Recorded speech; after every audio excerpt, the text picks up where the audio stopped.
ಮಾಡಿದ್ದು ಬೇರೆಯವ್ರ ಹಾಗೆ ಲಘುವಾಗಿ ಮಾತನಾಡೋನಲ್ಲ.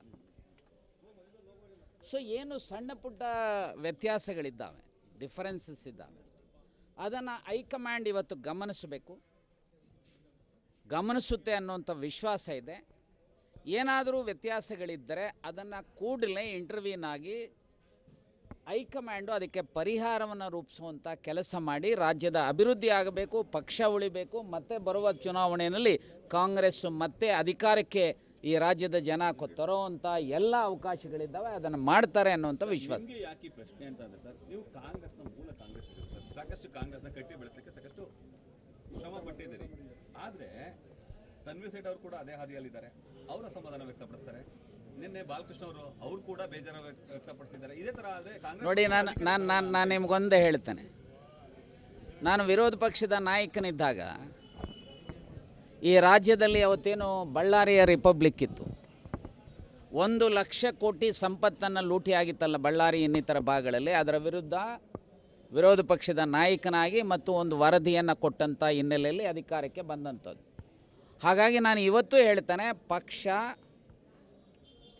ಸಣ್ಣ ಪುಟ್ಟ ಡಿಫರೆನ್ಸಸ್ ಇದ್ದಾವೆ, ನಾನು ಇಲ್ಲವೇ ಇಲ್ಲ ಅಂತ ನಾನು ಹೇಳಕ್ಕೆ ಹೋಗುತ್ತೇನೆ. ಅದು ಪ್ರಜಾಪ್ರಭುತ್ವ ವ್ಯವಸ್ಥೆಯಲ್ಲಿ ಸಹಜ. ಸೊ ಇದನ್ನು ಯಾಕಂದರೆ ಪಕ್ಷ ಅಂತಿಮವಾಗಿ ಉಳಿದಾಗ ಮಾತ್ರ ಈ ದೇಶದಲ್ಲಿ ಕಾಂಗ್ರೆಸ್ ಉಳಿದಾಗ ಮಾತ್ರ ಸಂವಿಧಾನ ಉಳಿಲಿಕ್ಕೆ ಸಾಧ್ಯ, ಈ ದೇಶದಲ್ಲಿ ಪ್ರಜಾತಂತ್ರ ಉಳಿಲಿಕ್ಕೆ ಸಾಧ್ಯ, ಈ ದೇಶದಲ್ಲಿ ಸಾಮರಸ್ಯ ಉಳಿಲಿಕ್ಕೆ ಸಾಧ್ಯ, ಈ ದೇಶದಲ್ಲಿ ಸೆಕ್ಯುಲರ್ ಕ್ರೆಡೆನ್ಷಿಯಲ್ಸ್ ಉಳಿಯಲಿಕ್ಕೆ ಸಾಧ್ಯ ಕಾಂಗ್ರೆಸ್ ಅಧಿಕಾರದಲ್ಲಿ ಇದ್ದರೆ.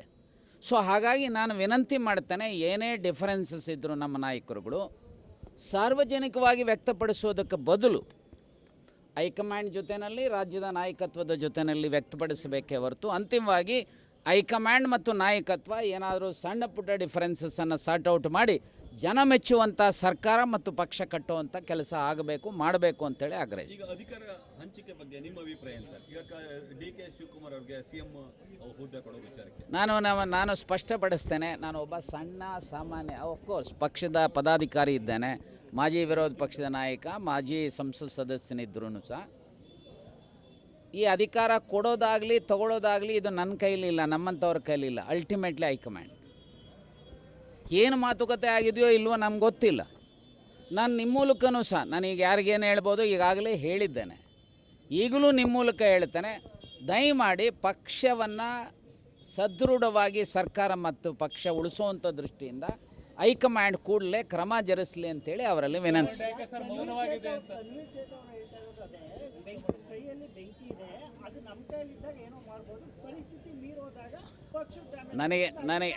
ನನಗೆ ತನ್ವೀರ್ ಸೇಠು ಕಾರ್ಯಾಧ್ಯಕ್ಷರು KPC, ಅವ್ರಿಗೆ ಏನು ಮಾಹಿತಿ ಇದ್ದು ಮಾತಾಡಿದಾರೋ ನನಗೆ ಗೊತ್ತಿಲ್ಲ.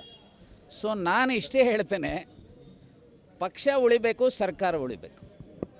ಸೊ ಈ ಪಕ್ಷ ಸರ್ಕಾರ ಉಳಿಯುವಂಥ ದೃಷ್ಟಿಯಿಂದ ಬಹುಶಃ ಹೈಕಮಾಂಡ್ ಇದನ್ನೆಲ್ಲವನ್ನೂ ಸಹ ಗಮನಿಸ್ತಾ ಇದೆ, ಏನೂ ತಗೊಳ್ತಾ ಇಲ್ಲ ಅಂತ ನನಗೆ ಅನಿಸೋದಿಲ್ಲ. ಸಮಯ ಬಂದಾಗ ಸೂಕ್ತ ಸಮಯದಲ್ಲಿ ಬಹುಶಃ ಅದನ್ನು ಅವರು ಗಮನಿಸ್ತಾರೆ, ವಿಳಂಬ ಆಗಿದೆಯೋ ಇಲ್ವೋ ಅನ್ನೋದು ಹೈಕಮಾಂಡ್. ನಿಮ್ಮ ಪ್ರಕಾರ ಸರ್ ಹಂಚಿಕೆ ಆಗಬೇಕಾ ಹೇಗೆ? ನೋಡಿ, ನನಗೇನೂ ಗೊತ್ತಿಲ್ಲ, ಯಾಕೆಂದರೆ ಹೈಕಮಾಂಡ್ ಮತ್ತು CM DCM ಮತ್ತು ಇವರುಗಳ ಮಧ್ಯೆ ಏನು ಮಾತುಕತೆ ನಡೆದಿದೆ ಅನ್ನೋದು ನಡೆದಿದೆ ಅನ್ನೋಂಥದ್ದು ನನಗೆ ಗೊತ್ತಿಲ್ಲ, ಅದಲ್ಲ. ಸೊ ಹಾಗಾಗಿ ಈ ಹಂತದಲ್ಲಿ ನಾನೇನಾದರೂ ಅದರ ಬಗ್ಗೆ ಹೇಳಿದ್ರೆ ಮತ್ತೊಂದು ಒಡಕು ಧ್ವನಿಯನ್ನು ನಾನು ಅಲ್ಲಿ ಸೇರಿಸ್ದಂಗೆ ಆಗುತ್ತೆ. ಈಗ ಪ್ರಶ್ನೆ ಅಂದರೆ ಎಲ್ಲರೂ ಹೇಳ್ತಾರೆ ಸರ್, ಕಾಂಗ್ರೆಸ್ನಲ್ಲಿ DK ಬಣ, ಸಿದ್ದರಾಮಯ್ಯ ಬಣ ಅಂತ ಹೇಳ್ತಾರೆ. ನಿಮ್ದು ಯಾವ ಬಣ? ನೋಡಿಯಪ್ಪ, ಕಾಂಗ್ರೆಸ್ ಬಣ ಇರೋದು ಒಂದೇ ಬಣ, ಕಾಂಗ್ರೆಸ್ ಬಣ. ಸಿದ್ದರಾಮಯ್ಯ ನನ್ನ ಬಣ ಇದೆ ಅಂತ ಹೇಳಿದ್ದಾರಾ?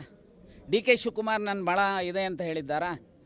ಎಲ್ಲರೂ ಹೇಳೋದು ಕಾಂಗ್ರೆಸ್ದು ಒಂದೇ ಬಣ, ಕಾಂಗ್ರೆಸ್ದು ಒಂದೇ ಕುಟುಂಬ.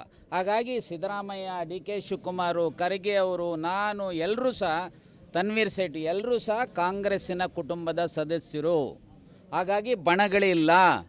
ಸೊ ಸಣ್ಣ ಪುಟ್ಟ ವ್ಯತ್ಯಾಸಗಳಿದ್ದಾವೆ, ನಾನು ಇಲ್ಲ ಅಂತ ಹೇಳೋದಿಲ್ಲ. ಸಣ್ಣ ಪುಟ್ಟ ವ್ಯತ್ಯಾಸಗಳನ್ನು ಸಾರ್ಟ್ ಔಟ್ ಮಾಡುವಂಥ ದೃಷ್ಟಿಯಿಂದ ಸೊ ಹೈಕಮಾಂಡು ಮತ್ತು ಪಕ್ಷದ ನಾಯಕತ್ವ ಅದರ ಬಗ್ಗೆ ಗಮನ ಹರಿಸಬೇಕು ಅನ್ನುವಂಥ ಒತ್ತಾಯವನ್ನು ನಾವು ಮಾಡುತ್ತೇವೆ. ನೋಡಿಯಪ್ಪ, ಅಂತಿಮವಾಗಿ ಯಾವುದೇ ಪಕ್ಷವನ್ನು ಪಕ್ಷದ ಸಿದ್ಧಾಂತ, ಪಕ್ಷದ ಕಾರ್ಯಕ್ರಮ, ಪಕ್ಷದ collective leadership national level and state ಲೆವೆಲನ್ನು ನೋಡಿ ಮತದಾರರು ಓಟ್ ಕೊಡುವಂಥದ್ದು ನನಗೆ ವಿಶ್ವಾಸ ಇದೆ. ಸೊ ರಾಜ್ಯದಲ್ಲಿ ಒಂದು ಕಡೆ 5 ಗ್ಯಾರಂಟೀಸು ಮತ್ತು ಜನಪರವಾದಂಥ ಕಾಳಜಿ ಇರತಕ್ಕಂಥ ನಮ್ಮ ಪಕ್ಷಕ್ಕೆ ಬರುವ ಚುನಾವಣೆಯಲ್ಲೂ ಸಹ ರಾಜ್ಯದ ಜನ ಆಶೀರ್ವಾದ ಮಾಡ್ತಾರೆ, ಅಧಿಕಾರಕ್ಕೆ ತರ್ತಾರೆ ಅನ್ನುವಂಥ ವಿಶ್ವಾಸ ಇದೆ. ಗ್ಯಾರಂಟಿ ಮಧ್ಯೆ ಬೇರೆ ಅಭಿವೃದ್ಧಿ ಕಾರ್ಯಗಳು ಆಗ್ತಾ ಇಲ್ಲ ಅಂತ ಬಹುಶಃ ಈಗ ಸಾಕಷ್ಟು ಅಭಿವೃದ್ಧಿ ಕಾರ್ಯಗಳಿಗೆ ಹಣವನ್ನು ಕೊಡ್ತಾ ಇದ್ದಾರೆ ಸರ್ಕಾರದ ಸಿದ್ದರಾಮಯ್ಯನವರು, ಡಿ ಕೆ ಶಿವಕುಮಾರ್ ಅವರು. ನಾನು ಇಷ್ಟೇ ಹೇಳ್ತೇನೆ ಈ ಸಂದರ್ಭದಲ್ಲಿ, ಸೊ ಈ ಬಡ್ಜೆಟಲ್ಲೂ ಸಹ ಮತ್ತಷ್ಟು ಒತ್ತನ್ನು ಕೊಡ್ತಾರೆ ಅಭಿವೃದ್ಧಿ ಕೆಲಸಕ್ಕೆ ಅನ್ನುವಂಥ ವಿಶ್ವಾಸ ಇದೆ.